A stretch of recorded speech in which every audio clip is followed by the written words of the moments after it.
বন্ধুগণ, আপনারা ছাদ বাগানে কিভাবে মূলা চাষ করবেন, কিভাবে মাটি তৈরি করবেন এবং কিভাবে মূলা বীজ রোপণ করবেন, কোন মাসে মূলা বীজ রোপণ করবেন, সব কিছু আপনারা এই ভিডিও থেকে জানতে পারবেন।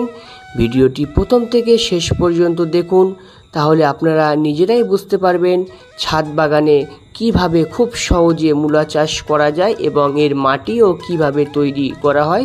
বিস্তারিত আমি এই ভিডিওতে আপনাদেরকে দেখাবো। আপনাদের কাছে একটি রিকোয়েস্ট, ভিডিওটি ভালো লাগলে লাইক কমেন্ট শেয়ার করবেন, আর চ্যানেলে নতুন হলে চ্যানেলটি সাবস্ক্রাইব করে পাশে থাকা বেল আইকনটি বাজিয়ে অল নোটিফিকেশন অন করে দেবেন। তাহলে চলুন শুরু করা যাক।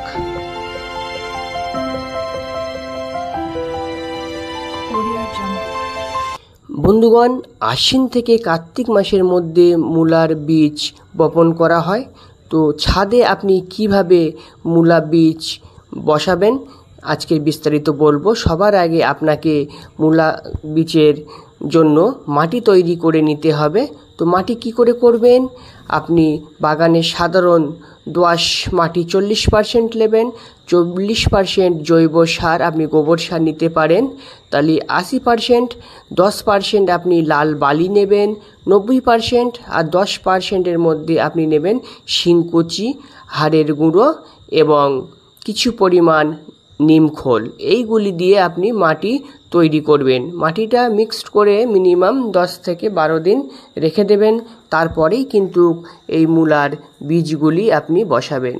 তো দেখুন, আমি এইখানে 4 থেকে 5 ইঞ্চি পরপর হাত দিয়ে একটি ছোট্ট গর্ত করে নেব। এই গর্তের মধ্যে আমি মূলার বীজগুলি এখন আমি দেব। একটা গর্তে একটাই মূলার বীজ দেব, দিয়ে আমি হালকা পরিমাণ মাটিটাকে চাপা দিয়ে দেব। তারপরে পরিমাণ মতো এর মধ্যে আমি পানি দিয়ে দেব।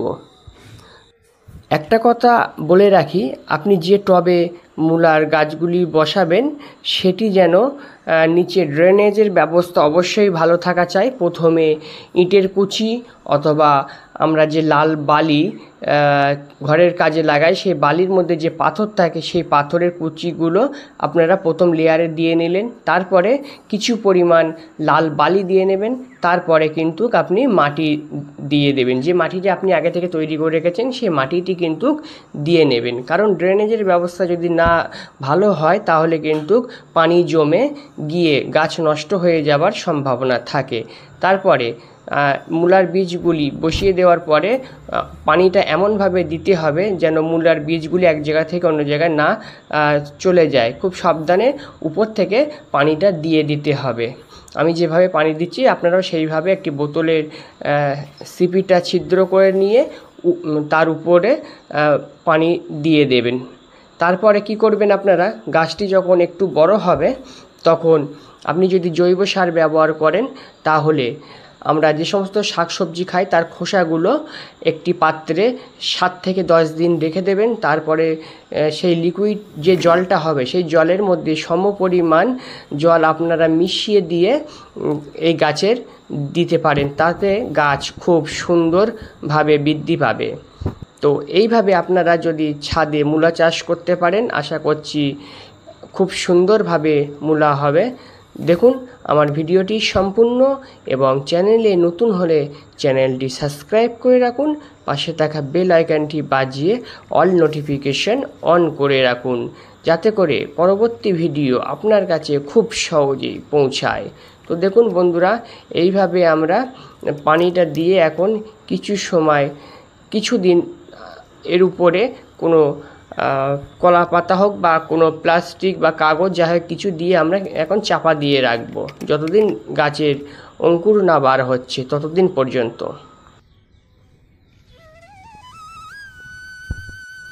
10 দিন পর আবারও আমি আপডেট দিচ্ছি। দেখুন বন্ধুরা, আমাদের গাছগুলি কত বড় বড় হয়ে গেছে। আমরা এইখানে কিছু পরিমাণ রাসায়নিক সার দিতে পারবো, সেটা ইউরিয়া বা 10-26 সার অল্প পরিমাণে দিতে পারবো। আর তা না হলে আমাদের তো সার দেওয়াই আছে, যখন মাটি তৈরি করেছি সার না দিলেও কোনো অসুবিধা নেই। আর এই গাছে এক ধরনের পোকার আক্রমণ হয়, যে পোকাগুলি গাছের পাতাকে খেয়ে ফেলে। তাছাড়া এই গাছে তেমন কোনো রোগ দেখা দেয় না। তো এই রকম প্রবলেম হলে আপনারা জৈব কীটনাশক বিষ যেটা আমরা ব্যবহার করে থাকি নিম তেল, এই নিম তেল আপনি 7 দিন পর পর স্প্রে করে দিতে পারেন। যেহেতু এটা আমাদের নিজেরা বাড়িতে খাওয়া হবে, তাই বেশি কীটনাশক বিষ না ব্যবহার করাটাই ভালো। তো যেটা আমাদের জৈব আছে নিম তেল, সেটাই ব্যবহার করা সবচেয়ে ভালো। তো দেখুন গাছটি আমার কত বড় বড় হয়ে গেছে। এর পরের ভিডিওতে আমি আপনাদের সম্পূর্ণ মূলো গাছ বড় হয়ে যাবে এবং মূলো যখন টবে থেকে তুলবো তার ভিডিও আমি আপডেট দেব। তো বন্ধুরা, চ্যানেলে নতুন হলে চ্যানেলটি সাবস্ক্রাইব করে রাখুন, পাশে থাকা বেল আইকনটি বাজিয়ে অল নোটিফিকেশন অন করে রাখুন। তো বন্ধুরা, আজকের ভিডিও আমার এই পর্যন্তই। আবারও দেখা হচ্ছে পরবর্তী ভিডিওতে।